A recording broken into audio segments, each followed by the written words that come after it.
আসসালামু আলাইকুম। লোহালিয়া নদীর তীরে শত শত একর জমি জুড়ে তরমুজের চাষ। আজ আমরা সেই তরমুজের প্রজেক্ট দেখতে চলে এসেছি। চলুন কাছ থেকে দেখে নেই কৃষকদের স্বপ্নের এই ফসল। নদীর পাড়ে পৌঁছি চোখে পড়ল এক অসাধারণ দৃশ্য। চারদিকে সবুজলতার সমারোহ, আর তার মাঝে সারি সারি তরমুজ। প্রকৃতির মাঝে এমন দৃশ্য সত্যিই মনটা ভরে দেয়। কাছ থেকে ঘুরে ঘুরে ক্ষেত দেখার পর বুঝলাম এবছর ফলন বেশ ভালো হওয়ার সম্ভাবনা রয়েছে। জমির পর জমি জুড়ে তরমুজ গাছ ছড়িয়ে আছে। কোথাও বড় তরমুজ হয়ে গেছে, আবার কোথাও নতুন করে ফল ধরতে শুরু করেছে। কিছু গাছে এখনও ফুল রয়েছে, যা দেখে বোঝা যায় সামনেও আরও অনেক ফল আসবে। কৃষক ভাইদের সাথে কথা বলেও অনেক কিছু জানা গেল। তারা বললেন এই ফসলের পেছনে অনেক পরিশ্রম করতে হয়েছে।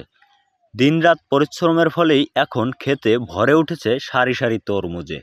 নদীর পাড়ের এই বিশাল তরমুজ ক্ষেত শুধু কৃষকদেরই নয়, আমাদের মতো দর্শনার্থীদেরও মুগ্ধ করে। প্রকৃতির মাঝে এমন পরিশ্রম আর স্বপ্নের ফসল দেখতে সত্যিই ভালো লাগে।